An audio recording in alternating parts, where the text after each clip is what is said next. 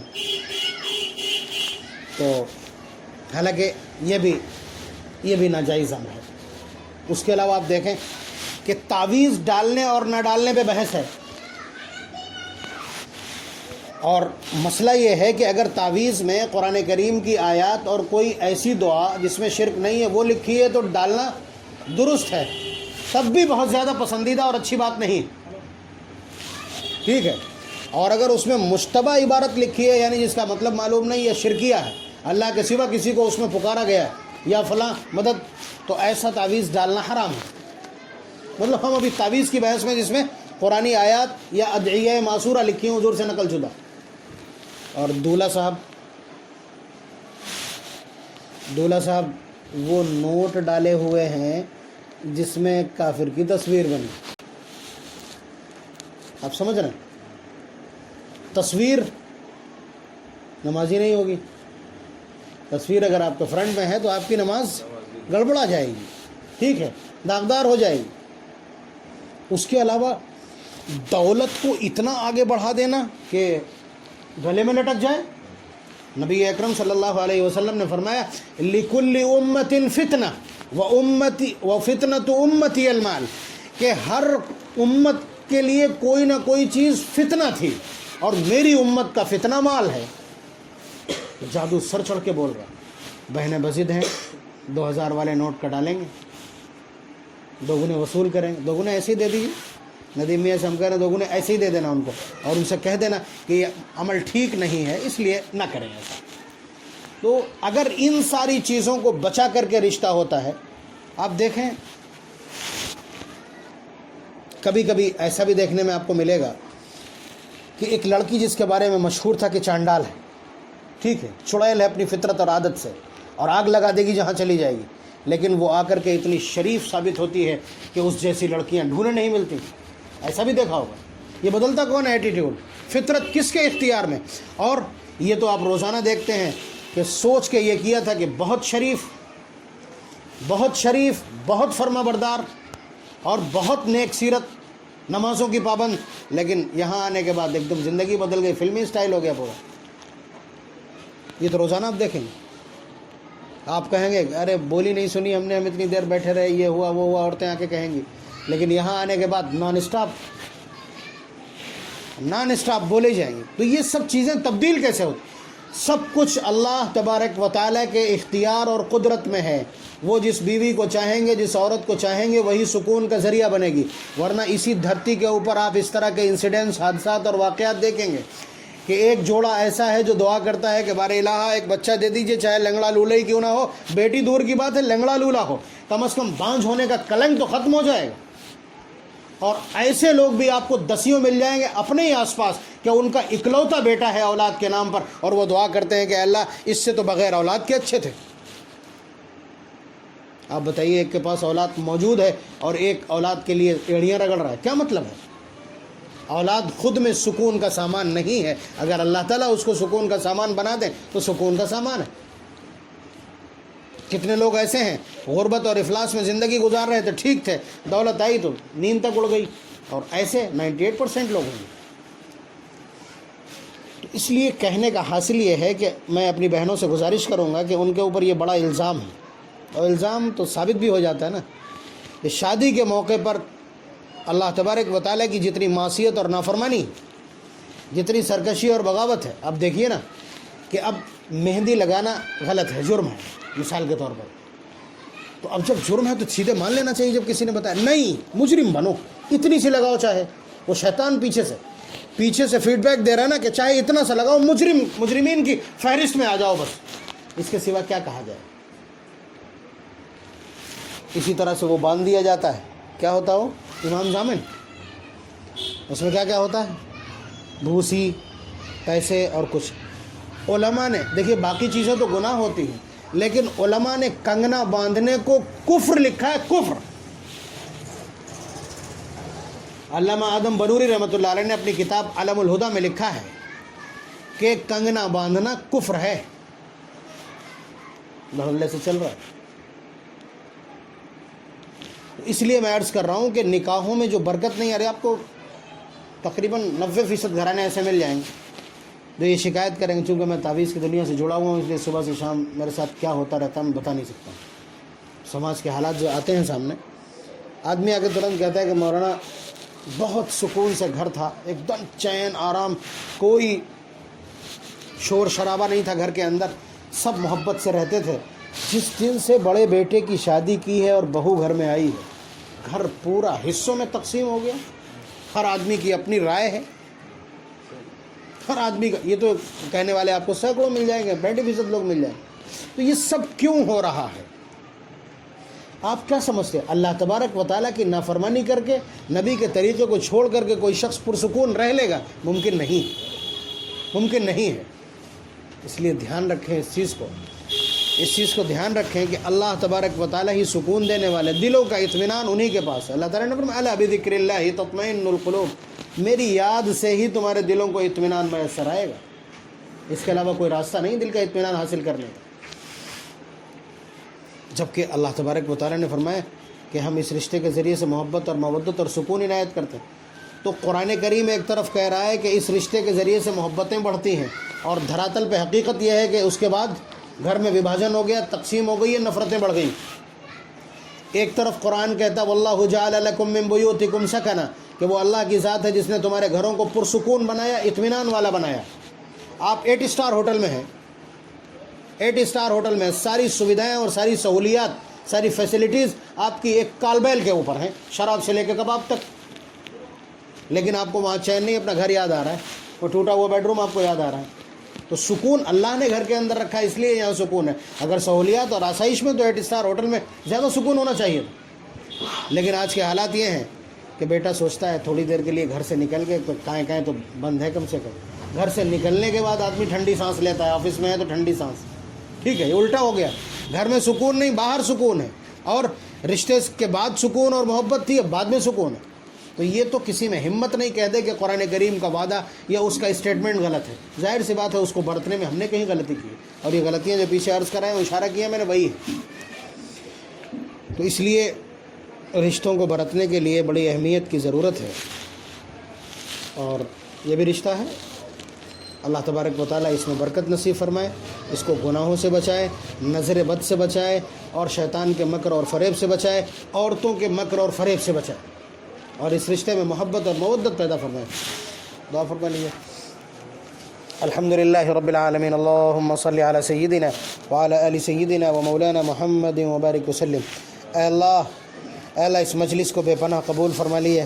اے اللہ جس فکر کے ساتھ اس مجلس کو منعقد کیا گیا تاکہ شادیوں سے متعلق آپ کا حکم معلوم ہو جائے، آپ کے حبیب نے شادی کا کیا طریقہ بتلایا وہ طریقہ معلوم ہو جائے، بر الہ اس لیے یہ مجلس چھوٹی سی منعقد کی گئی تھی۔ اے اللہ اس کو برکت کا سامان بنا دیجئے۔ اے اللہ ہماری اس شادی کو، عزیزم ندیم صلی اللہ علیہ وسلم کی شادی کو، اے اللہ تمام فتنوں سے اور تمام پریشانیوں سے اور تمام طرح کے مکارے اور خرافات سے محفوظ فرما دیجئے، شیطان کے مکر سے، عورتوں کے مکر سے، شقاق اور نفاق سے اس کو بچا لیجئے، اس رشتے کو اپنی بارگاہ میں قبول فرما لیجئے گا، اور اس سے تمام خرافات کو دور فرما دیجئے۔ اے اللہ ہماری عورتوں کے دلوں میں دین پیدا فرما دیجئے، دین کی محبت پیدا فرما دیجئے، انہیں رسومات اور خرافات سے بچا لیجئے، اور شیطان کا آلہ کار بننے سے بچا لیجئے، شیطان کے ہاتھوں استعمال ہونے سے بچا لیجئے۔ اے اللہ انہیں اپنا خوف اور اپنے دین کی محبت عنایت فرما دیجئے۔ اے اللہ اس گھر کو سکون اور امن کی جگہ بنا دیجئے۔ اے اللہ جو نیا مہمان اس گھر کے اندر آئے گا، اے اللہ نئی خاتون بیوی بن کے آئے گی، اے اللہ اس کے دل کو اپنے خوف سے معمور فرما دیجئے گا،